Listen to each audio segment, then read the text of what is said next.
그래서 우리가 그 지난주에 로마서 12장 말씀을 모두 마쳤습니다. 그래서 12장 그 마지막 부분에서 나눴던 이야기가 무엇이었을까요? 그 마지막에 나눴던 이야기가 내가 직접 원수 갚으려고 하지 말고 그 하나님께 모든 복수를 맡기자. 그리고 우리는 도리어 그 원수에게 잘해주자. 라는 말씀을 우리 함께 나눴습니다. 그래서 마지막 말씀처럼 선으로 우리가 악을 이기자라고 이제 말씀을 나눴는데요.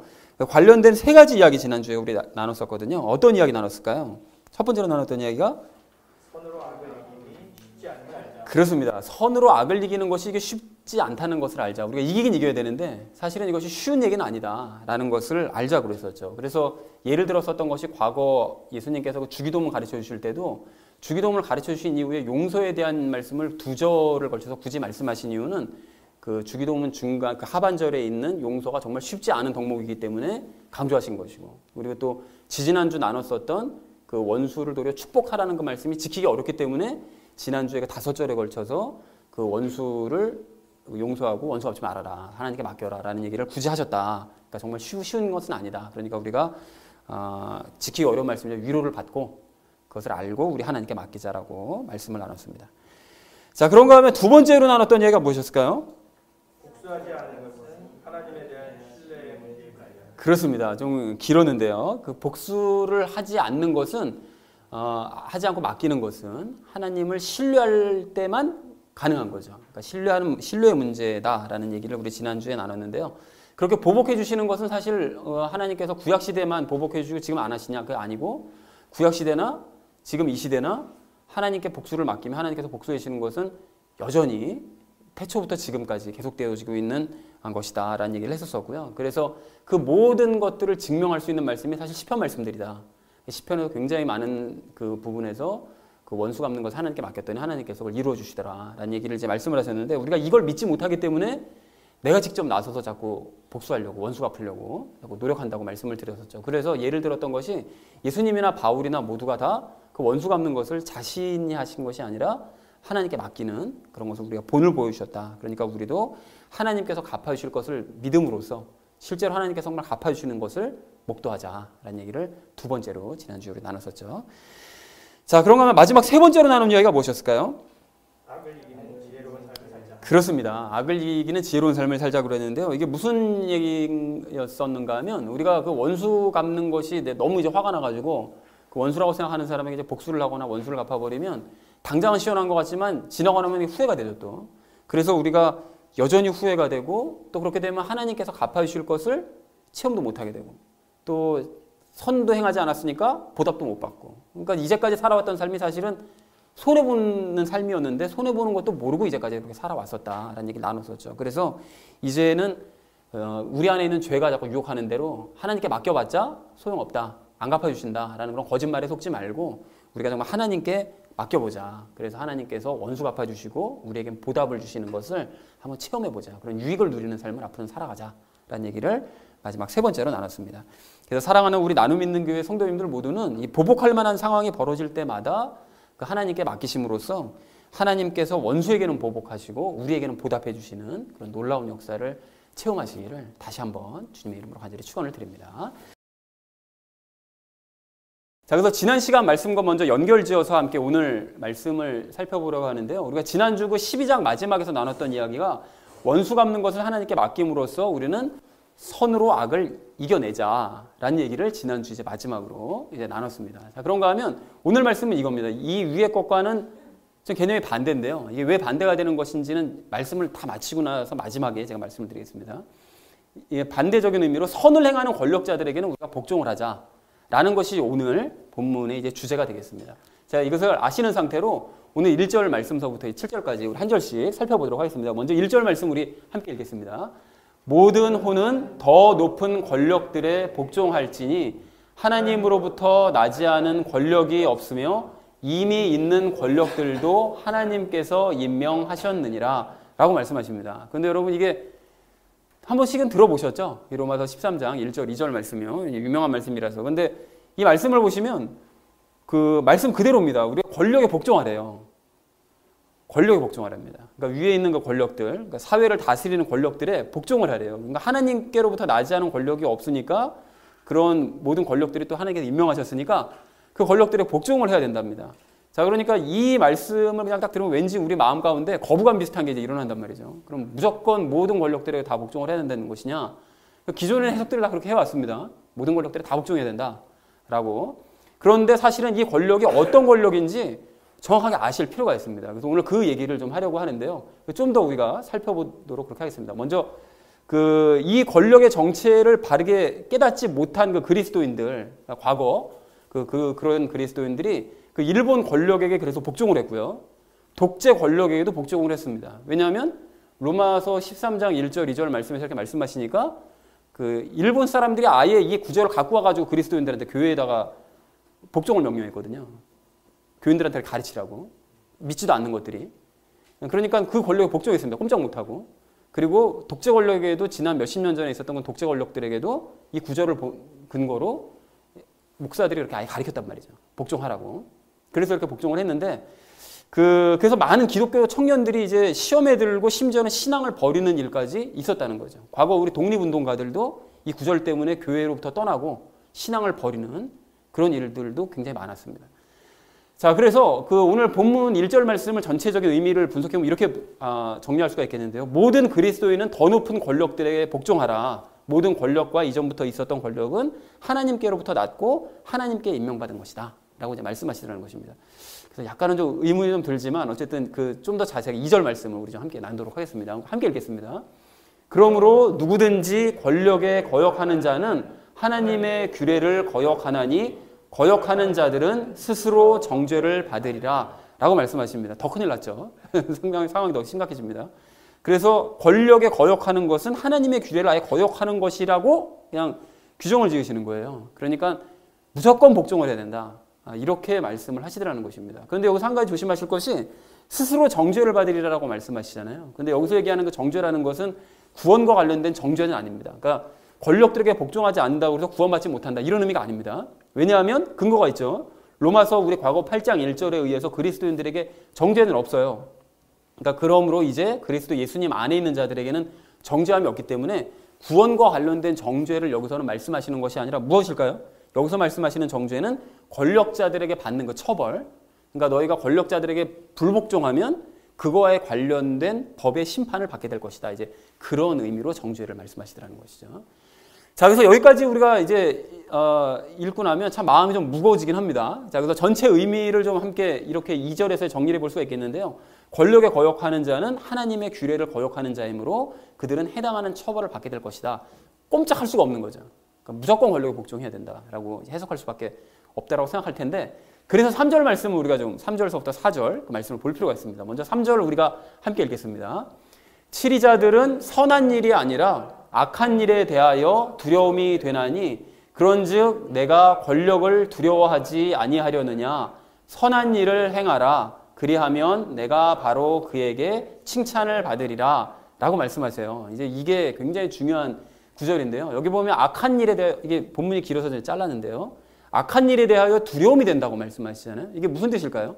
이게 치리자는, 권력자들은 악한 일을 행하는 사람에게 무섭게 반응한다는 거예요. 그를 징계하기 위해서 아주 무섭게 반응을 한다는 거죠. 그러니까 치리자의 그 권력자의 정체가, 오늘 본문에서 말씀하시는 그 권력자가 어떤 권력자를 말씀하시는지 정체가 바로 여기서 드러난다는 것이죠. 이게 무슨 말씀인가 하면 요 위에서 얘기하는 그 치리자, 또 권력자는, 오늘 본문에서 말씀하시는 치리자 권력자는 아무 권력자, 아무 치리자, 뭐 독재자, 무슨 뭐 해외에서 뭐 식민지를 삼기 위해서 침략한 자, 이런 모든 권력자들을 의미하는 것이 아니라 사회 정의와 선을 추구하는 정의로운 치리자들을 의미한다는 것이죠.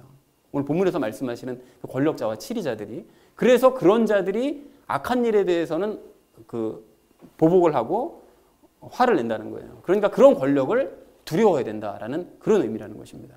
자, 그래서 그 선한 일을 행하라 라고 이제 말씀을 하시는데, 그러한 정의로운 그 치리자들이 정해놓은 세상 법과 질서를 너희가 지키면서 선한 일을 그러니까 마땅히 행해야 된다. 사회 뭐 규례를 지키는 일이라든지 질서를 지키는 일이라든지 이런 것들을 너희가 마땅히 행해야 된다. 그렇게 하면 네가 바로 그에게 칭찬을 받는다고 얘기하시는데, 여기서 얘기하시는 그 선한 일이라는 건 양심에 따르는 그 사회 보편적인 선, 우리가 보통 일반적인 상식으로 가지고 있는 그런 어떤 선한 그런 일들, 또 나아가서는 하나님의 선도 될 수 있겠죠.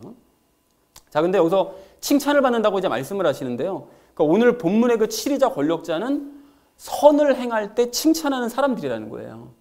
그러니까 그것만 봐도 벌써 오늘 본문에서 말씀하시는 그 권력자 치리자는 정의로운 치리자를 말씀하는 것이로구나. 그런 사람들을 한정해서 말씀하시는 것이로구나라는 사실을 우리가 확인을 할 수 있다는 것입니다. 그러니까 악한 어떤 독재를 행한다든지 자기 멋대로 자기 욕심에 따라서 그 권력을 행사하는 사람들은 선을 행한다고 해서 칭찬하지 않죠. 자기 욕심에 따라서 칭찬을 하지 선한 일을 한다고 칭찬하지 않습니다. 그러니까 선을 행할 때 칭찬할 줄 아는 정의로운 치리자를 말씀하시는 것이로구나라는 사실을 알 수 있다는 것입니다. 자, 그래서 3절 말씀을 정리하면 이렇게 정리를 해볼 수가 있겠는데요. 치리자들은 악한 일을 무섭게 처벌함으로 두려움에 떨지 말고 선한 일을 너희가 행해라. 그리하면 그에게 칭찬을 받을 것이다. 그러니까 그는 선을 좋아함으로 선한 일을 행하라 라고 이제 말씀을 하시더라는 것입니다. 자, 그리고 이어진 4절 말씀을 좀 우리 함께 읽도록 하겠습니다. 그는 하나님의 사역자로서 내게 선을 베푸느니라. 그러나 내가 악한 것을 행하거든 두려워하라. 그가 헛되이 칼을 차지 아니하나니 그는 하나님의 사역자요 보복하는 자로서 악을 행하는 자에게 진노를 집행하느니라 라고 말씀하십니다. 그래서 이것도 역시 길어서 반을 잘랐는데요. 그는 하나님의 사역자라고 말씀하시는데 이 사회의 정의와 질서를 추구하는 그 선한 치리자, 오늘 본문에서 말씀하시는 그 선한 권력자는 사회적 혼란을 막기 위해서 하나님께서 세워오시는 자라는 거예요. 그러니까 하나님께서 독재자나 무슨 자기 욕심을 세우는 그런 권력자들을 하나님의 사역자라고 불러주시는 것이 아니라 분명하게 오늘 본문에서 하나님의 사역자라고 말씀하실 때에는 그는 사회 질서와 정의를 소중하게 생각하는 그런 정의로운 그런 권력자요, 그 치리자이기 때문에 하나님께서 그를 세우셨다라는 것이죠. 그런 권력자를 말씀하고 있다는 것입니다. 그래서 내게 선을 베푸느니라라고 말씀하시는데 그런 치리자는 선한 일을 행하면 함께 선을 베풀고요. 또 아래에 있는 헛되이 칼을 차지 아니한다는 것은 반대로 악을 행하는 자에게는 강제로 벌을 집행하는 정말 정의로운 권력자요, 치리자를 말한다라는 것을 본문 말씀을 통해서 우리가 분명하게 알 수가 있습니다. 자, 그리고 그 이후에 이제 하반절 말씀에 보시면 이제 진노를 집행한다고 되어 있는데 오늘 본문에서 말씀하시는 치리자는 악을 미워하는 자임을 또 한번 확인할 수가 있죠. 그러니까 악을 행하는 자에게 진노를 집행한대요. 악한 자는 악을 행한다고 해서 진노를 집행하지 않습니다. 도리어 악한 권력자는 악을 행하면 더 칭찬하죠. 그리고 더 보상을 나눠주죠. 그러니까 오늘 본문에서 말씀하시는 이 치리자와 권력자는 분명하게 악을 미워하고 선을 사랑하는 그런 정의로운 권력자를 말씀하는 것이라고 하는 사실을 곳곳에서 확인할 수 있다는 것이죠. 이것이 분명해져야 오늘 본문에서 무엇을 말씀하고자 하시는지를 분명하게 알 수가 있습니다. 잘못 해석하지 않을 수 있다는 거죠.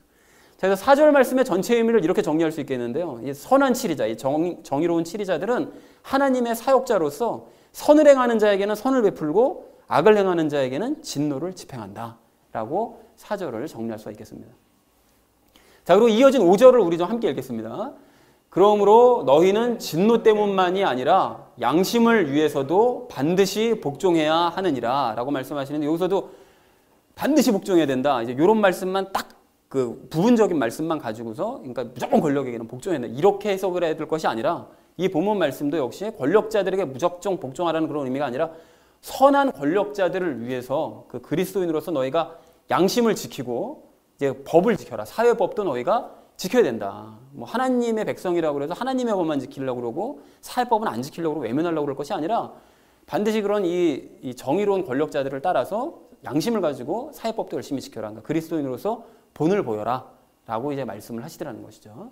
그래서 5절 전체 의미를 이렇게 정리할 수가 있겠습니다. 너희는 권력자들의 진노가 두려워서 복종하려고 하지 말고 그리스도인으로서 양심을 가지고 사회 질서와 법에 복종해라. 그리고 사실은 참된 그리스도인이면은 성경 말씀에 따라서 선을 행할 수밖에 없죠. 그러니까 그것을 그냥 일상적인 삶을 사회에서도 살아가면 그것이 이제 칭찬을 받고 또 복종할 수밖에 없게 된다라는 것을 말씀하고 계십니다. 자, 그리고 이어진 6절 말씀을 좀 함께 읽겠습니다. 자, 이런 까닭에 너희가 공세도 바치나니 그들은 하나님의 사역자로서 바로 이 일에 항상 힘쓰느니라 라고 말씀하세요. 그래서 이런 까닭에 너희가 공세도 바친다는 것은 이런 까닭이라는 것은 앞에 말씀하신 사회 정의와 질서를 유지하기 위해서 세금도 바치는 것이라는 거죠. 그러니까 앞에 그 말씀한 그 정의로운 권력자들은 그런 일에, 그러니까 사회 정의를 세우는 일에 항상 힘을 쓰고 있기 때문에 하나님의 사역자로 항상 힘을 쓰고 있기 때문에 그걸 유지하기 위해서는 세금도 필요하다. 그렇기 때문에 세금도 너희가 바치는 것이다 라고 말씀을 합니다. 그래서 이 6절 전체의 의미를 이렇게 정리할 수가 있겠는데요. 선한 치리자들은 하나님의 사역자로서 사회의 정의와 질서를 유지하기 위해 항상 힘을 쓰므로 너희가 세금도 성실하게 납부를 해야 된다. 안 그러면 사회가 막 혼란스러워질 테니까요. 그 일을 위해서 그는 쓰니까 우리가 바쳐야 된다라고 얘기를 합니다. 자, 그리고 마지막 7절 말씀을 우리 좀 함께 읽겠습니다. 그러므로 모든 사람에게 그들이 마땅히 받을 것을 주되 공세 받을 자에게 공세를, 관세 받을 자에게 관세를, 두려워할 자에게 두려움을, 존경할 자에게 존경을 주라라고 말씀을 하십니다. 그래서 여기서 얘기하는 그 모든 사람이라는 것은 사회 정의와 질서를 세우는 그 모든 선한 권력자들, 그들에게 마땅히 이제 줄 것을 주되, 여기서 얘기하는 공세라는 것은 앞에서 방금 6절에서도 말씀하셨는데요. 경비를 충당하기 위해서 징수하는 그런 세금들, 각종 세금들을 이제 공세라고 얘기를 하고요. 그래서 관세는 그냥 있는 그대로 관세, 그러니까 화물을 통과할 때 부과되는 세, 그러니까 당시에 무역 같은 것도 많이 발달했었으니까요. 그럴 때 내는 그런 세금들도 내라고 그러면 그런 것들을 내야 된다는 것이죠. 그런 것들이 사회 질서와 평안을 유지하기 위해 필요한 것들이면 그 불합리한 것으로 걷는 것이 아니라면 너희가 마땅히 것을 내야 된다라고 말씀을 하시더라는 것입니다. 그래서 7절 말씀 전체의 의미를 이렇게 정리할 수가 있겠습니다. 선한 모든 권력자들이 마땅히 요구하는 것들을 주되 세금을 성실히 너희가 납부하고 두려워할 자를 두려워하고 존경할 자는 너희가 존경을 해라. 사회에 있는 그 믿지 않는 사람들이라고 해서 너희가 무시하고 조롱하고 할 것이 아니라 하나님의 백성으로서 사회에서 너희가 발을 딛고 이 땅에서 땅을 살아간다면 사회의 법도 마땅히 지키고 세금도 낼 것 내고 그리고 사회에 있는 권력자들에게 너희가 존경할 자는 마땅히 존경을 해야 된다라고 말씀을 하시더라는 것입니다. 자, 그래서 이제 오늘 본문 말씀을 이렇게 정리를 해볼 수가 있겠는데요. 모든 그리스도인은 더 높은 권력들에게 복종해라. 그것은 하나님께로부터 난 것이기 때문이다. 이제 처음 봤을 때는 좀 심란했지만 이것이 무슨 권력자라는 걸 알고 나니까 마땅히 이렇게 해야겠다는 사실이 생각이 딱 드시죠. 그리고 권력에 거역하는 자들은 정죄를 받을 것이다. 하나님께서 사회 질서를 유지하기 위해서 세운 그런 권력들, 선한 권력들에게 너희가 마땅히 복종을 해야지. 거역하면 처벌받는 것은 마땅한 일이다 라고 말씀을 하시더라는 것이죠. 그리고 선한 치리자들은 선을 행하면 선을 베풀고 악을 행하는 자에게는 진노를 집행하기 때문에 그리스도인의 양심에 따라 너희는 복종하고 선을 행해서 칭찬을 받아야 된다. 그런 그리스도인이 되어야 된다. 그리고 선한 권력자들은 정의와 질서를 유지하기 위해 세금도 받는 것이므로 너희는 세금 납부도 성실하게 이행해라 라고 말씀을 하시더라는 것입니다. 그래서 전체적으로 이제 무엇을 말씀하고자 하시는가를 이제 알았다면 정리를 이렇게 해볼 수가 있겠는데요. 이제 결론을 이렇게 낼 수가 있겠는데요. 오늘 말씀의 그 본질은 그 그리스도인들이 하나님 나라의 그 백성이라는 그 이유로 어떤 그 자부심이랄까, 어떤 그 자존감이랄까, 뭐 이런 그 이유 때문에 세상의 법과 질서를 무시하고 세금 납부도 거부할까봐 그 경계 차원에서 하신 말씀이라는 거예요. 그게 볼 취지입니다. 그러니까 뭐 권력에 무조건 복종해라 이것을 말씀하고자 하시는 것이 아니라 세상의 법과 질서를 무시해버리고 세금 납부도 거부하고 그냥 하나님의 백성이라는 그냥 나는 뭐 저 나라 백성이니까 이 땅에서 뭐 관심도 없어 뭐 이렇게 하면 안 된다 이거를 경계하시기 위해서 주신 말씀이라는 거예요. 그러니까 선한 권력에 너희가 적극적으로 복종하라는 그런 의미인 것이지 모든 권력에 무작정 복종해야 된다 절대 이런 의미가 아니라는 것입니다. 그러니까 이렇게 해석하는 사람들이 그 부분적으로 1절, 2절 말씀만 가지고 해석을 해가지고 엉뚱하게 해석하고 엉뚱하게 가르쳐가지고 사람들에게 가르치는 바람에 모든 사람들이 시험 들고 신앙을 떠나버리고 이런 어처구니없는 일이 벌어졌다는 것이죠. 그러니까 전체적인 의미를 해석하는 것이 너무 중요한 문제라는 거예요. 너무 중요한. 사회 전체의 그 기강도 흔들어 버릴 수 있을 정도의 그런 문제다라는 것입니다.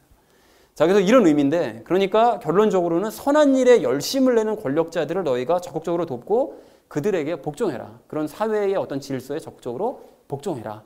라는 것이 오늘 본문의 결론이 되겠습니다. 자, 그래서 선한 권력자들에게 어떻게 행해야 될지를 알게 된 우리가 오늘 첫 번째로 함께 나눌 이야기는 바르게 분별하자라는 것입니다. 여러분, 오늘 그 본문 말씀을 오해하는 사람들이 사실은 워낙에 많기 때문에 말이 나온 김에 좀 사실관계를 우리가 좀 오늘 분명하게 좀 정리를 하고 넘어갔으면 좋겠습니다. 그래서 본래 내용 자체는 말씀하고자 하는 취지는 어렵지 않다는 거 방금도 확인을 했는데요. 그래서 여러분 오늘 1절과 2절 말씀을 좀 다시 한번 좀 보실까요? 그 1절, 2절 말씀만 보시면 바울은 권력이 하나님께로부터 났기 때문에 복종해야 된다라고 말합니다. 그리고 그 권력에 거역하는 것은 하나님의 규례를 거역하는 것이기 때문에 정죄를 받을 수밖에 없다라고 말씀을 하시더라는 거예요. 그러니까 너무나 유명한 구절인데 그 두 절 말씀만 유명하죠. 나머지는 생각하지 않고 그 두 절만 생각한다는 거죠. 그래서 아까도 잠깐 말씀드렸던 것처럼 이 과거 그 그리스도인들이 이 두 절 말씀만 보면서 고민하고 근심을 하다가 말씀을 전혀 엉뚱하게 해석해가지고 모든 권력에게 무조건 복종해라. 이제 이렇게 해석해가지고 결국은 교회가 일본 제국주의의 명령에 적극적으로 복종을 했고요. 그리고 아까는 말씀드렸듯이 그 하나님을 믿지도 않는 그 일본 순사들이 와가지고 이 구절을 탁 들이밀면서 교회에 찾아와가지고 너희 그 교인들에게 이 명령대로 수행하라고 해야 될 거 아니야. 신사참배해라. 그 신사참배했거든요. 권력에 복종해야 되니까. 그런 식으로 했다는 거죠. 그리고 불과 몇십 년 전에는 그 목사들이 그 본문 말씀을 근거로 독재자들에게 복종하라고 가르쳤어요. 완전히 잘못 해석한 거죠. 그래서 독재 정권도 권력이기 때문에 하나님께서 주신 권력이기 때문에 세우신 권력이기 때문에 복종해야 된다. 마땅히 복종해야 된다. 이렇게 가르쳤단 말이죠. 그리고 심지어는 목사들이 그 독재자를 아예 조찬기도회에 초청을 해가지고 그를 축복기도까지 하는 그런 이제 어처구니 없는 일들을 했다라는 것입니다. 그리고 그러한 결과로 일제시대 때는 독립운동가들이 기독교에 크게 실망해가지고 신앙을 버리고 떠나기도 했고요. 그리고 독재 정권 하에서는 의식 있는 이 수많은 기독교 청년들이 시험에 들고 그 신앙을 버리는 그런 일까지 벌어지곤 하더라는 것입니다. 그런데 조금 전에 우리가 함께 살펴봤던 것처럼 오늘 본문 말씀은 그 1, 2절 말씀만 붙들고 해석을 할 것이 아니라 사실은 다른 구절들도 함께 연결지켜서 해석을 해야만 하고 또한 성경의 다른 것들도 연결시켜서 고민을 해야만 아 이게 도대체 오늘 본문에서 말씀하고자 하시는 권력이 무슨 권력을 말씀하시는 것인지를 정확하게 깨달을 수 있다라는 것입니다. 자 그리고 만약 그렇게 됐다면 교회가 일본 제국주의에게 복종을 하거나 또는 독재자를 축복하는 그런 우를 범하는 일은 없었을 거라는 거예요. 그렇기 때문에 이게 바른 해석이 너무나 중요하다는 것이죠. 엉뚱하게 해석해버리니까 사회 전체가 엉망이 돼버렸던 거예요, 사실은. 그래서 여러분 오늘 본문에서 말씀하시는 권력자는 어떤 사람들이라고 했습니까? 남나라 쳐들어와가지고 자기들 마음대로 착취하고 또 자기 백성에게 총칼을 겨누면서 독재를 행하는 권력자들을 말씀하는 것이냐? 전혀 아니라고 그랬었죠. 그리고 여러분 이 부분을 상식적으로만 생각해봐도 우리 하나님께서는 그런 악을 허용하실 리가 없으신 분이세요. 그리고 그런 악에게 복종하라고 말씀하실 리는 더더욱 없는 분이시라는 거죠. 그래서 여러분 그 오늘 댁에 가셔서 아모스서 말씀이 어려울 수는 있는데 아모스서 말씀을 한번 읽어보세요. 그러면 처음부터 끝까지 계속 말씀하시는 것이 사회 정의와 공의에 대해서 계속 말씀하고 계시거든요. 그러니까 사회의 그 권력자들이 백성들을 착취하고 억압하고 독재를 행하고 괴롭히고 하는 이런 모든 것들을 하나님께서는 끔찍하게 싫어하십니다. 끔찍하게. 그거에 대해서 지탄하시는 거예요. 너무 어처구니 없다고. 그런 분이 그런 독재 권력에게 복종하고 순종해야 된다. 이렇게 말씀하시는 당연히 없다라는 것입니다. 그래서 오늘 3, 4절 말씀만 여러분 참고 그 부분만 참고를 해봐도 오늘 본문에서 말씀하고자 하시는 권력자들과 치리자들이 어떤 사람인지를 분명히 알 수 있는데요. 그들은 선을 기뻐하고 악을 미워하며 악을 행하는 자들에게는 보복을 가하고 선을 행하는 자들은 칭찬하는 그런 권력자들을 얘기합니다. 그리고 또한 사회 정의와 질서를 추구하고 또 유지를 해서 하나님의 사역자라고 불릴 만한 권력자들을 얘기한다는 것이죠. 그리고 또한 다음 주에 나눌 그 주제인 그 사랑도 오늘 본문의 그 권력자들에게 적용이 될 수가 있는데요. 즉 오늘 본문에서 말씀하시는 그런 권력자는 자기 배를 사랑해서 백성들을 수탈하는 그런 권력자가 아니라 도리어 백성들을 사랑해서 사회 정의와 질서를 추구하는 권력자들을 말씀하고 계시더라는 것입니다. 그렇기 때문에 오늘 본문 말씀은 그리스도인들이 그러한 권력자들과 치리자들에게 복종하라고 말씀하신 내용이지 뭐 자기 배나 위하고 악을 사랑하는 그런 막대먹은 악한 권력에까지 복종하라고 말씀하신 것이 아니라는 사실을 우리가 분명하게 알아야 됩니다. 그리고 그러한 악한 자들에게는 오늘 본문 말씀이 해당되지 않기 때문에 그러한 악한 권력에게는 전혀 복종할 필요가 없습니다. 당연히 복종할 필요가 없는 거죠. 자, 이러한 말씀에 모두 동의하실 것이라고 생각을 하지만 그래도 혹시나 이게 기존 해석이랑 너무 다른 거 아니야? 이건 좀 아닌 거 아니야? 이렇게 생각하시는 분이 계실까 봐 예를 좀 들어드리려고 하는데요. 여러분 지난주 그 큐티 말씀에 등장했었던 그 선천성 시각장애인 여러분 기억나시죠? 저는 개인적으로 요한복음 9장에 이제 그 사람 이야기를 너무나 좋아하는데요. 그 사람은 예수님께 완전히 빠져버린 두려움이 없는 사람이었습니다. 그냥 자기를 고쳐주신 그분을 위해서라면 그냥 출교도 두려워하지 않는 거예요. 근데 유대 사회에서 쫓겨나가지고 이방 땅으로 쫓겨간다고 겁나지 않아. 뭐 이렇게 나가는 거예요, 이 사람이. 그리고 모두가 두려워하는 그 종교 지도자들, 그 바리새인들과 싸우는 것도 전혀 두려워하지 않고요. 그 심지어는 부모가 와가지고 바리새인들 앞에서 쩔쩔매잖아요. 자식한테 물어보라고. 우리는 대답할 수 없다고 막 이러잖아요. 그런데 이 사람은 뭐 당당한 거예요. 막 싸우는 거죠. 그런 바리새인하고. 도리어 그들을 조롱하기까지 하는 아주 멋진 사람이라는 것입니다. 그러니까 38년 된 그 병자, 요한복음 5장에 등장하는 그 사람과는 완전히 반대되는 사람인 거예요. 그 고침받고 난 다음에 유대 사회에서 잘 살아보려고 유대 지도자들한테 그 아부했었던 38년 된 병자는 완전히 반대되는 사람이라는 거죠.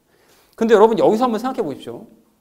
오늘 본문 말씀을 보면서 그 모든 권력, 그러니까 뭐 일본 제국주의가 됐든 독재자가 됐든 모든 권력에 다 복종하라고 가르쳤던 그 목사들의 해석에 의하면 이 시각장애인은 올바른 신앙인일까요? 아니죠. 그 사람들의 시각으로 보면 이 눈 멀었던 이 사람은 완전히 나쁜 신앙인인 거예요. 그런 목사들의 해석대로라면 모든 권력에게 복종해야 되는데, 그러면 종교 지도자들의 그 권력에게도 무조건 복종해야 되는데 그런 권력자들하고 막 싸우고 그런 권력자를 조롱하고 이랬기 때문에 그런 목사들의 해석대로라면 그 시각장애는 아주 나쁜 사람이라는 것입니다. 그런데 우리 예수님도 그렇게 그 사람을 나쁜 사람이라고 생각했느냐? 전혀 아니더라는 거죠. 우리 예수님께서는 그 시각장애인이 출교를 당해서 바깥으로 나왔을 때 갈 곳 없는 그를 만나서 위로를 해주셨어요.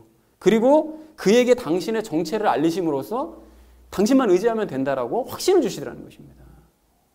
이 사람뿐만이 아닙니다, 여러분. 예수님도 종교 지도자들과 만나기만 하면 싸우셨잖아요. 특히 요한복음 말씀 보면 싸웠다는 얘기가 굉장히 많이 나오는데 모든 권력에 복종하라는 그런 목사들의 해석에 따르면 종교 지도자들의 그 권력에 복종하지 않고 싸우셨던 우리 예수님도 나쁜 사람인 거예요. 우리 예수님은 나쁜 사람이잖아요. 그렇죠? 그러니까 유대 지도자들의 권력은 어쨌든 권력이니까. 그러니까 복종해야 되는데 예수님은 왜 싸워? 아주 나쁜 사람인 거죠. 그렇지만 우리 예수님께서는 그 유대 지도자들이 가지고 있는 그 권력이 하나님께로부터 온 선한 권력이 아니라는 사실을 아셨기 때문에 우리 예수님께서는 그들에게 복종하지 않으신 것이고 도리어 그들에게 저항하며 싸우시더라는 것입니다. 그게 맞는 거라는 거예요. 이건 바울도 마찬가지였죠. 여러분 바울도 유대 종교 지도자들하고 종종 싸우고 논쟁하고 그들의 가르침을 거부하고 심지어 빌립보서에서는 뭐라고 말씀하죠? 개라고 얘기해요. 개라고 그들은. 그리고 자기 배나 위할 줄 아는 우상숭배자들이라고 얘기를 합니다. 우상숭배자들이라고.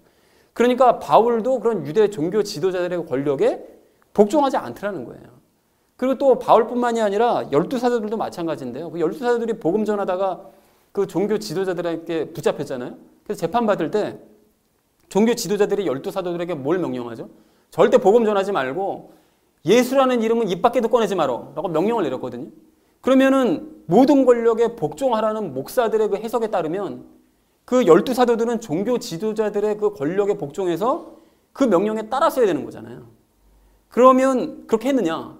그러지 않았습니다. 12사도들은 도리어 핍박받는 것을 기뻐하면서 예수님을 더 열심히 가르치고 복음을 더 열심히 전파하러 다니더라는 거예요.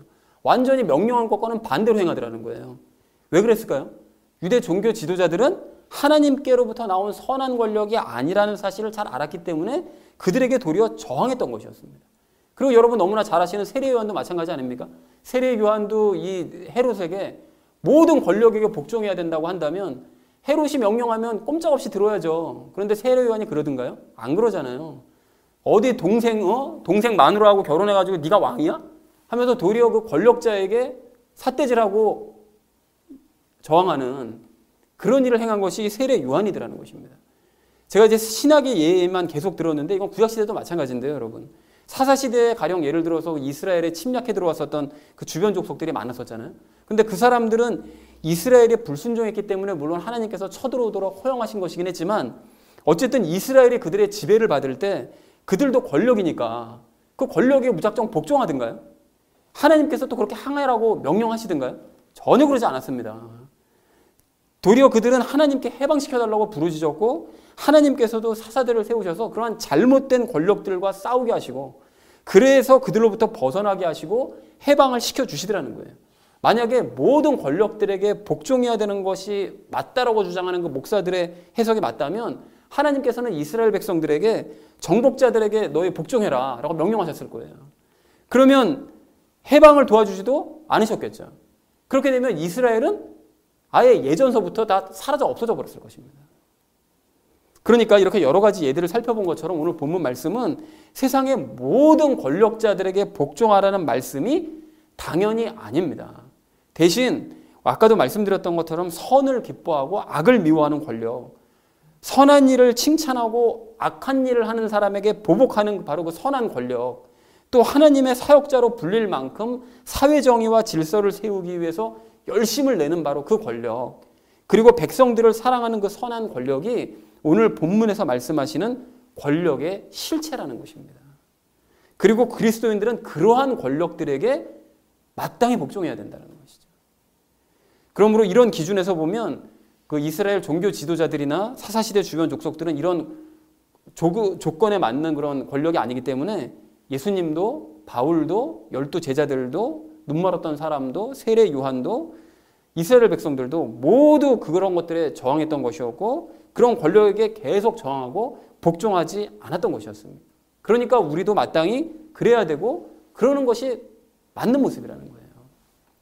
그러므로 항상 강조드리다시피 우리는 성경의 한 구절이나 몇 구절만 가지고서 전혀 엉뚱하게 해석해서 그 잘못된 해석을 삶에 적용하는 우를 범해서는 절대로 안 됩니다. 그것은 역사적으로도 큰 아픔을 남길 수 있는 일이고 또한 성경 말씀과는 정반대되는 일들을 행하는 것이기 때문에 나중에 하나님 앞에 심판을 받을 수도 있다는 것이죠. 그러므로 우리는 항상 성경을 전체적으로 읽고 구약과 신약 전체를 항상 고민하면서 그 예들을 항상 고민하면서 해석하고 삶에 적용을 해야 될 줄로 이렇게 믿습니다. 이게 너무나 중요한 작업이라는 거죠. 그래서 사랑하는 우리 나눔 있는 교회 성도님들 모두는 성경을 자세하게 읽으시되 늘 전체적인 그림을 마음에 담으시면서 각 부분을 자세하게 읽으시기 바랍니다. 나무에게만 주목하실 것이 아니라 숲 전체를 바라보시면서 나무에게 주목하셔야 된다는 것이죠. 그래서 성경을 늘 바르게 해석하고 바르게 적용하셔서 하나님께 큰 칭찬을 받는 저와 여러분 되어주시기를 주님의 이름으로 간절히 축원을 드립니다. 자, 선한 권력자들에게 어떻게 행해야 되는지 알게 된 우리가 오늘 두 번째로 함께 나눌 이야기는 확인하자라는 것입니다. 여러분 방금 우리가 앞에서 오늘 본문에서 말씀하시는 그 권력이 어떤 권력을 의미하는지를 바르게 깨달아야 된다고 말씀을 드렸는데요. 이것을 그 아까 말씀드렸던 그 일제시대, 또 독재정권, 그리고 현 시대의 이 정권, 이 상황에 좀 각각 적용을 해보면서 좀 더 구체적으로 얘기를 나눴으면 좋겠는데요. 그리고 좀 마음에 좀 새겼으면 좋겠습니다. 오늘 본문 말씀이 무엇을 의미하는지 확실하게 좀 마음에 새겼으면 좋겠는데요. 먼저 일본 제국주의자들이 조선을 침략해서 권력을 행사했을 때 그 권력에게 우리가 왜 복종하면 안 되는 것이었냐. 여러분 오늘 본문 말씀을 근거로 생각해보면 답이 분명해 보입니다. 우선 그들은 선한 일을 기뻐한 것이 아니라 악한 일을 기뻐했던 자들이었어요. 그리고 악을 행하는 것을 심판하는 자들이 아니라 악을 행하는 자들을 도리어 칭찬하는, 남들을 죽이고 폭파시키고 뭐 이런 것들을 도리어 칭찬하는, 가미가제 특공대 뭐 이런 거, 그런 걸 도리어 칭찬하고 막 숭상하는 이런 자들이었기 때문에 그들은 하나님께로부터 온 선한 권력이라고 할 수가 없습니다. 그러면 이렇게 생각해 볼 수도 있거든요. 생각하는 사람들이 있죠. 일본인들이 주장하는 것처럼 아니 조선에 철도 놓아주고 공장 만들고 한 건 이거 조선에게 선을 베푼 거 아니냐. 그런데 그런 일본의 선의를 무작정 반대하면서 철도와 공장을 폭파하는 그런 조선인들이야말로 선의를 망치려는 그런 자들이므로 일본은 사회 질서와 평안을 유지하기 위해서 어쩔 수 없이 권력을 행사하고 오늘 본문 말씀처럼 칼을 들었던 것이고 세금도 그래서 거둔 것이다. 즉 일본인들의 입장에서 생각하면 조선인들의 행동이 도리어 악이라고 생각할 수 있는 거 아니냐라고 주장할 수 있다는 거예요. 그러나 여러분 이게 왜 말도 안 되는 얘기입니까? 여러분 그거는 일본인들의 기준에서의 선과 악이기 때문에 그렇다는 거예요. 걔네 기준에서의 선과 악을 주장하는 것이기 때문에. 그러니까 오늘 본문에서 말씀하시는 선과 악은 사회 보편적인 양심에 근거한 선과 악이고 무엇보다 하나님 편에서의 선과 악입니다. 그러니까 즉 철도를 놓고 공장을 만든 것은 일본인들이 조선인들을 사랑하거나 하나님을 사랑해서 그런 시설들을 놓은 것이 아니라, 그런 목적으로 놓은 것이 아니라 자기들의 이익을 사랑했기 때문에 놓았던, 설치했던 것들이라는 것이죠. 그러니까 자기 이익을 또 지속적으로 보장하기 위해서 그런 질서와 평안이 필요하기 때문에 그것을 유지하겠다는 명목으로 세금을 수탈하고 복종을 강요했던 것이므로 사실은 그 악이었다는 거예요. 악. 자기 유익을 위한 것이니까. 그러니까 일본은 오늘 본문에서 말씀하시는 정의롭고 선한 권력과는 아무런 상관이 없는 권력이었다는 것입니다. 이게 무엇보다 다른 나라 침략해가지고 식민지로 삼은 것 이 자체가 이미 하나님께서 말씀하시는 선과는 거리가 멀기 때문에 질문 자체가 잘못된 질문이라는 것이죠. 그러면 그 서구 열강들, 뭐 스페인이나 뭐 포르투갈이나 뭐 영국이나 뭐 이런 데도 다 그러면은 식민지 만들었던데 잘못한 거냐? 당연히 잘못한 거죠. 당연히 악한 것입니다. 그거는 당연히 잘못된 일들이었다는 거예요. 그게 뭐 기독교 국가라고 그래서 그들이 행한 일이 뭐 옳은 것이냐? 다 잘못된 것들이에요. 신앙들이 자체가 잘못된 것들이라는 것이죠. 그렇기 때문에 당시 목사들과 그리스도인들, 일제시대하의 그 목사들과 그리스도인들은 악한 권력인 일본 제국주의자들에게 복종할 것이 아니라 어떻게 했어야 됐습니까? 저항했어야만 옳습니다. 그렇게 또 가르쳤어야 됐어요. 그럼 이런 질문을 또 하실 수도 있거든요. 아니 예수님께서 마태복음 5장에서 오른뺨 맞으면 왼뺨 둘러대라고 말씀하시지 않았냐. 그리고 덧옷을 뺏으려고 그러면 겉옷도 내어주라고 말씀하시지 않았냐. 그리고 오리를 가지라고 하면 심리를 같이 가주라고 말씀을 하셨는데 그 말씀은 과거 그 이스라엘 백성들을 지배했었던 로마 제국의 그 병사들이 그렇게 오른뺨을 때리면 왼뺨도 돌려대주고 오리를 억지로 가자고 동행시키면 심리도 동행해주고 하라고 하신 그 말씀 아니었냐. 그러니까 그게 일제시대 때 일본 애들이 조선인들에게 행했던 것과 같이 비교해 볼 수 있지 않냐. 그리고 마태복음 22장에서 바리새인들이 예수님을 시험할 때 가이사의 것은 가이사에게 주라고 말씀도 하셨으니까 일본인들이 부당한 행위를 요구하고 세금을 착취를 하더라도 그리스도인들은 그럼 저항할 것이 아니라 시키는 대로 행하는 것이 맞는 거 아니냐. 이런 질문을 할 수도 있다라는 거예요. 맞다라는 거예요. 예수님께서 분명히 이렇게 말씀하셨기 때문에 그것들은 행해야 되는 것이 맞습니다. 그런데 중요한 것이 무엇인가 하면 예수님께서 행하라고 그렇게 말씀하셨던 산상수훈의 말씀들, 마태복음 5장에서 말씀하셨던 그 말씀들은 신앙을 거부하는 그런 악한 행동들을 행해라 라고 말씀하신 것이 아니었다는 거예요. 가령 예를 들어서 일본 애들이 신사참배를 막 강요하고 막 이랬었잖아요. 그런데 우리 예수님께서 그러면 그렇게 우상을 섬기는 일을 요구하거든 기꺼이 우상을 섬겨라라고 가르쳤느냐, 그런 거는 해당 사항이 없다라는 거예요. 그러니까 신앙에 위배되는 또 그런 것들에 대해서는 거부를 당연히 해야 되는 것이고, 신앙을 거부하는 일이 아닌 기타의 일들에 대해서는, 시키는 일들에 대해서는 어쨌든 행해라라고 말씀하셨다라는 것이죠. 그래서 어쨌든 그 말씀까지 감안해서 종합하면 이렇게 정리를 해볼 수가 있는데요. 먼저 저항에 대한 우리가 선입견부터 좀 버릴 필요가 있습니다. 우리가 보통 저항하면 물리적인 힘을 동반한 저항을 보통 생각을 하는데, 그 저항이라는 것이 반드시 그런 저항만이 아니라는 거죠. 그러니까 일본인들이 잘못된 권력을 행사할 때 그리스도인들은 당연히 복종을 일단 거부를 해야 되는 거죠. 신사참배해라. 그러면 신사참배 거부했어야 되는데 적극적으로 교회부터 나서가지고 막 하라고 그랬거든요. 이거 우상 섬기는 게 아니다. 그냥 고개만 숙이는 거니까 고개만 잠깐 숙이고 고개 들면 된다. 우리는 하나님 섬기는 사람들이니까라고 목사들이 나서서 가르쳤어요. 잘못된 가르침인 거죠. 근데 그러한 권력 행사가 잘못된 것이라는 것을 일본 측에게 분명하게 알리기 위해서 우리가 저항을 하되, 비폭력적으로 저항을 하고 뭐 거부하든지 항의하든지 하는 식으로 거부를 하되, 그럼에도 불구하고 상대가 강제적으로 부당한 일을 시키거나 세금 납부를 강요하면 그 일이 신앙에 위배되지 않는 범위 내에서, 그것이 우리의 신앙을 건드린다고 그러면 당연히 거부를 해야 되는 것이고요. 거부되지 않는 상황에서 요구하는 그 일들은 행하되, 복수는 지난주처럼 하나님께 맡기고 어쩔 수 없이 행해야 되는 그 일을 심리를 동행하는 마음으로, 왼뺨까지 돌려대를 마음으로 행했어야 됐다라는 것입니다. 여러분 이해 및 동의들이 되시는 건가요? 자, 그런가 하면 과거 독재 정권 때는 그리스도인들이 어떻게 행했어야 됐느냐. 아까도 말씀드렸던 것처럼 당시 목사들은 정부에 복종하라고 가르쳤거든요.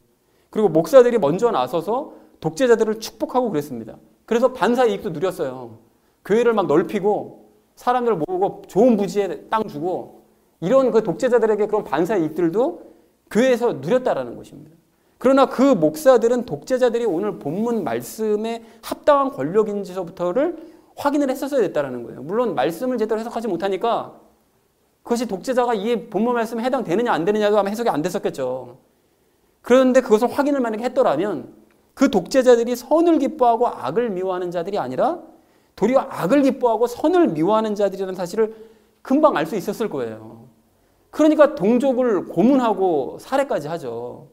그런 자들이 선한 권력입니까? 당연히 악한 권력이죠.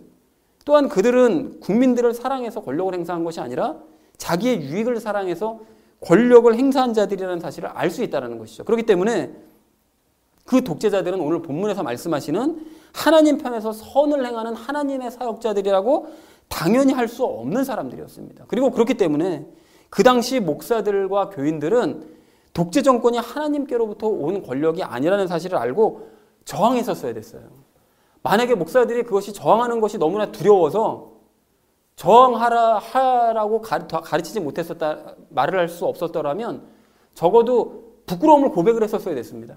사실은 걔네들에게 저항해야 되는 것이 맞는데 두려움 때문에 나가지 못하니 우리 기도라도 하자라고 얘기를 하든지 그런 말조차 하지 않고 적극적으로 그들에게 복종해야 된다고 가르치는 것은 완전히 잘못된 가르침이었다는 거예요. 그리고 방금도 말씀드렸던 것처럼 그리스도인들은 폭력으로 맞설 수 없기 때문에 비폭력적으로 그들에게 저항을 했었어야 옳았다라는 것입니다. 그리고 비폭력적인 저항이라는 것은 최근에 그 촛불혁명이 좋은 예가 될 수 있을 것 같은데요. 그 성숙한 의식을 가진 그 시민들이 비폭력적으로 잘못된 권력에 저항을 하되 잘못을 잘못이라고 준엄하게 꾸짖었었던 그 몇 년 전에 바로 그 모습이 사실은 그리스도인들이 앞장서서 행했어야 될 모습이었다는 것입니다. 먼저 나서서 행했어야 될 모습이었다는 거예요. 그런데 그런 자리에 참석하지 못해서 단 한 번도 참석하지 못해서 저 자신도 할 말이 없고 참 부끄럽긴 하지만 어쨌든 그리스도인들이 그런 모습을 보였어야 됐다는 것입니다. 무작정 싸우란 얘기냐? 그 얘기를 하는 것이 아니죠. 그 얘기 아닙니다. 잘못된 권력에 대해서 저항을 했었던 예수님과 12사도와 바울과 세례요한처럼 부당한 권력에 대해서는 복종하지 않고 저항하는 것이 그리스도인들이 가져야 될 마땅한 모습이라는 것을 말씀드리고 싶은 것입니다. 그런가 하면 현재 정권에 들어서 많은 그리스도인들이 거리로 나와서 정권에 불만을 가지고 시위에 참석하고 하는 일들을 하고 있는데요. 그렇다면 이런 저항은 옳은 건지 이것도 역시 우리는 또다시 이번 정부가 오늘 본문 말씀의 기준에 부합하는지를 생각부터 해봐야 됩니다. 즉 선을 사랑하고 악을 미워하고 그래서 사회정의와 질서를 세우기 위해 힘쓰는 정부인가, 또 국민들을 사랑하는 마음으로 권력을 사용하고 있는 정부인가, 아니면 자기 욕심을 위해서 권력을 사용하고 있는 정부인가를 생각해보면 금방 답이 보일 거라는 거예요. 또한 지금 정부를 보면서 많은 그리스도인들이 뭐 독재 정권 막 이러는데 과거 독재자들과 비교를 해봐도 답이 금방 나올 것 같아요. 그리고 지금이 독재 정권이라면 과거 독재 정권 때는 왜 이렇게 침묵하고 가만히 있었죠? 왜 이렇게 침묵하고 가만히 있고 아무 소리도 안 하고 적극적으로 순종하고 복종했던 사람들이 왜 지금은 독재 정권에 대해서 그렇게 막 독재 정권이라고 막 들고 일어나가지고 막 도대체 이해가 안 된다는 거예요. 그러니까 만약 이게 그러한 독재 정권이라는 그런 주장들이 실질적인 증거 없이 단순한 추측에 의해서 또는 느낌에 의해서 어떤 거짓 뉴스에 의해서 나온 주장들이라면 자신들이 외치고 있는 그 주장이 정말로 옳은 주장인지 그리스도인들은 좀 냉철하게 돌아볼 필요가 있다는 것입니다. 그리고 또 한 가지 비교해 볼 수 있는 대상이 지금 인터넷이 워낙 발달되어 있으니까 해외의 그런 소식들도 너무나 쉽게 접할 수 있잖아요. 그러니까 각국의 그런 다른 나라 사람들이 한국 정부를 정말 독재 정권으로 평가를 하고 있는지 아니면 민주적인 정부로 평가하고 있는지에 대해서 귀를 좀만 기울여 보면 정확하게 판단을 내릴 수 있는데 도움을 받을 수 있을 거라는 것입니다. 그리고 그렇게 판단한 결과 지금 정부가 선한 권력을 행사하는 것이 맞다면 그러면 오늘 5절서부터 7절 말씀에 근거해서 우리는 그러한 권력에 마땅히 협조하고 복종하는 그리스도인이 되어야 될 줄로 그렇게 믿습니다. 하지만 정말로 안타깝게도 많은 그리스도인들이, 대다수의 그리스도인들이 말씀도 모르고 분별력도 없기 때문에 과거 악한 권력에 대해서는 입 다물고 행동도 하지 않다가 도리어 그런 권력에게는 아주 적극적으로 복종하다가 지금의 권력에게는 적극적으로 저항하되 폭력까지 쓰면서 저항하려고 하기 때문에 이게 정말로 큰 문제가 아닐 수 없다는 것이죠. 너무 비겁하다라는 것이죠. 여러분 아까 그 본문 말씀을 결론 지으면서 이 말씀을 드렸지만 여러분 오늘 본문 말씀의 핵심 요지가 무엇이었습니까? 세상의 법과 질서도 지키라는 것이었잖아요. 그런데 악한 독재자들이 법과 질서를, 사회 질서와 법을 다 교란시키고 엉망진창으로 만들었을 때는 그리스도인들이 그것에 열심히 복종하다가 엉망진창으로 만들어버린 것에 복종하다가 도리어 지금은 법과 질서를 지키고 복종을 해야 될 때인데 도리어 폭력을 행사하면서 무질서하게 행동들을 하고 있으니 그런 그리스도인들이 과연 말씀을 지키는 자들인지 말씀을 바르게 분별하고 있는 자들인지를 우리는 잘 생각해 볼 필요가 있다는 것입니다. 그래서 사랑하는 우리 나눔 있는 교회 성도님들 모두는 성경 말씀을 바르게 해석하시고 적용하시고 또한 행동을 하셔서 하나님께 큰 칭찬을 받으시는 저와 여러분 되어지시기를 주님의 이름으로 간절히 축원을 드립니다. 네.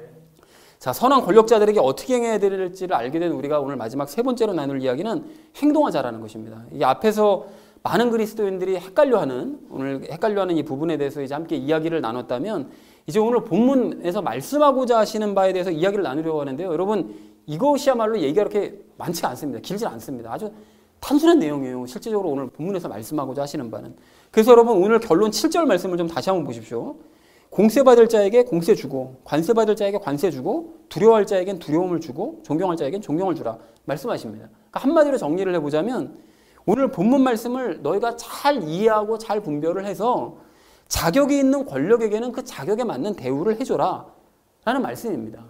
또 그런 의미에서 악한 권력에 대해서는 대우를 해줄 수 없기 때문에 우리는 당연히 그들을 거부하고 저항하는 것이 맞는 것이고, 그것이 그리스도인들이 가져야 될 기본적인 자세인 것이고, 선한 권력에 대해서는 앞에서 나눴던 것처럼 자격에 맞는 대우를 해줘야 되는 줄로 그렇게 믿습니다. 그리고 그러한 선한 권력 하에서는 어떻게 하라고 말씀하시죠? 세상 법과 질서를 잘 지켜야 된다 라고, 세금도 납부도 성실하게 이행해야 된다 라고 아주 본문에서 분명하게 말씀하고 계시더라는 것이죠. 그런 의미에서 우리는 그리스도인으로서 세상 법 무시하지 말고 마땅히 지켜야 될 법들을 성실하게 지켜야 될 줄로 믿습니다, 여러분. 그래서 특별히 공공의 질서와 유익을 위한 어떤 이런 세상 법은 좀 더 열심히 우리가 좀 지켜야 되는데요. 우리가 바른 복음을 알고 예수님과 연합한 것을 자랑하는 그런 그리스도인이라면 더욱 적극적으로 선을 행하면서 모범을 보이기를 원합니다. 그래서 가령 뭐 이렇게 지키자 그래가지고 뭐 거창한 건 뭐 지키자 뭐 이걸 말씀드리는 것이 아니라 삶 가운데 지켜야 될 사소한 것들 있잖아요. 뭐 가령 예를 들어서 교통법규 지키는 거, 뭐 이런 것서부터 우리가 좀 성실하게 좀 잘 지켰으면 좋겠는데요. 그러니까 기본이 잘 돼 있어야 되는 거니까요. 그래서 아무도 보는 사람이 없을지라도 정말 미련 맞을 정도로 보행자 신호 좀 잘 지켰으면 좋겠고요. 뭐 거리 가면 한 5m도 안 되는 그런 보행 신호 있잖아요. 그런 건 뭐 그냥 아무 생각으로 쓱 지나고 막 이러는데, 그런 것도 파란불 켜질 때까지 좀 기다렸다가, 녹색불 켜질 때까지 기다렸다가 우리가 성실하게 지켰으면 좋겠고요. 또 누가 보지 않더라도 운전할 때 신호 잘 지켜서 운전을 좀 했으면 좋겠고요. 속도도 좀 잘 지키셔야 되는데, 저 같은 경우는 좀 과속을 좀 하지 말아야 됩니다. 이제 이게 좀 잘 지켜야 되는데, 민식이법 통과됐으니까 속도도 잘 지켜야 되겠죠. 그러니까 우리가 그렇게 법도 좀 잘 지키고요. 세금 내는 것도 어떻게든 적게 내고 좀 안 내려고 막 노력할 것이 아니라 양심에 따라서 우리가 그리스도인으로서 착실하게 우리가 납부를 하고요. 반대로 안 낸 건 냈다고 막 이런 식으로 주장하고 이렇게 하지 말고요. 또 범칙금 같은 것도 우리가 잘 내고요. 하긴 뭐 이럴 수는 있습니다. 뭐 정권이 마음에 안 들어가지고 뭐 그때는 내지 않고 있다가 과태료 물더라도 버티고 있다가 다음 정권 마음 들어서 못 준다든지, 이건 본인 마음인데 어쨌든 뭐 그거는 어쨌든 나쁜 행위는 해야 되는 거죠. 그래서 어쨌든 그리고 개인 간의 약속이나 뭐 여러 사람과의 그런 어떤 약속 이런 것들도 한 번 입 밖에 냈으면 손해를 보는 한이 있더라도 끝까지 지키는 우리가 되자는 것입니다. 이게 신뢰 사회를 만드는 기본인 거예요. 그리스도인들이 아주 기본적으로 지켜야 돼요. 그리고 굳이 이런 사회법이 아니더라도 기본적으로 남에게 피해 끼치는 일은 하지 말고, 그리고 남을 돕는 일은 적극적으로 행하는 그리스도인이 되자는 것입니다. 그래서 특별히 지금 요즘 같은 때 이 코로나 바이러스와 사투를 벌이면서 열심히 봉사하는 그런 많은 분들이 계시잖아요. 그런 분들 중에 그리스도인들도 많으신 것으로 알고 있는데요. 근데 그런 분들께는 정말 너무나 감사하고 또 한편으로는 너무나 부끄럽기도 합니다. 그래서 우리가 미약하게나마 그런 공공의 어떤 그 유익을 실천하기 위해서 뭐 가령 제 생각입니다. 그냥 이 기간 중에 들어오는 어떤 헌금이나 아니면 일정 기간 동안에 어떤 헌금을 잡아서 그 헌금을 뭐 의료진들을 비롯한 봉사하시는 분들을 돕는 길이 있다면 뭐 그분들에게 성금으로 보내는 건 어떨까? 그냥 제 생각이요. 생각이 어떤데 여러분들 생각은 어떤지 모르겠습니다. 그러니까 그런 식으로라도 우리가 공공의 유익을 실천해 보는 건 어떨까라는 생각을 해보기도 한다는 거죠. 이 외에도 이 땅의 시민으로서 우리가 크든 작든 마땅히 지켜야 될 그런 법들이 있을 텐데, 그 사랑하는 우리 나눔 믿는 교 성도님들 모두는 그러한 사회법들을 성실하고 적극적으로 지키시고 선을 행하셔서 모두에게 모범을 보이시는 저와 여러분 되어주시기를 주님의 이름으로 간절히 축원을 드립니다. 자, 이제 말씀을 정리합니다. 오늘 본문 말씀은 사실 선한 권력 치하에 있는 그리스도인들이 세상법을 지켜야 되고 세상에서 어떻게 행해야 되는지에 대해 말씀하신 아주 단순한 내용의 본문이었습니다. 그런데 오늘 본문 말씀을 오해하는 그런 많은 사람들 때문에 그 1, 2절만 말씀을 보고 엉뚱하게 해석해서 엉뚱하게 적용하는 그런 사람들 때문에 우리가 어쩔 수 없이 앞에서 그와 관련된 말씀들을 오늘 함께 이제 나눴고요. 그러니까 즉 악한 권력자들에게는 복종하는 것이 아니라 저항해야 되는 것이 맞다. 여러 가지 예를 들었었죠. 그리고 그들이 신앙에 위배되는 일을 우리에게 시키지 않는 이상 그것들을 우리가 행하되 복수는 하나님께 맡기고 그들의 머리 위에 수출 쌓음으로써 우리가 선으로 악을 이겨야 된다. 라고 말씀을 드렸었죠. 그러니까 지난주 그 마지막에 나눴던 거 말씀이 오늘 그 악한 권력들과 연관지어진 그런 내용이라고 이제 생각을 해볼 수가 있겠습니다. 그리고 그의 반대로 제가 아까 그 반대가 무슨 의미인지 말씀을 드렸었죠. 그와 반대되는 그런 의미로 오늘 말씀은 선한 권력 하에 있을 때를 말씀을 하고 계시는데 그럴 때 우리는 그들에게 적극적으로 도리어 협조를 해야 되고 그리스도인으로서 평소에 행하던 것 그대로 선을 행하는 일에 모범을 보여야 된다라고 말씀을 드렸습니다. 사랑하는 우리 나눔 있는 교회 성도님들 모두는 예수님과 함께 불법적인 권력에 대해서는 저항하시고 또 선한 권력 하에서는 이 세상 법도 잘 지키시고 예수님과 함께 적극적으로 선을 행하셔서 모든 사람들에게 모범을 보이시는 참된 그리스도인 되어지시기를 주님의 이름으로 간절히 축원을 드립니다. 우리 함께 기도하겠습니다.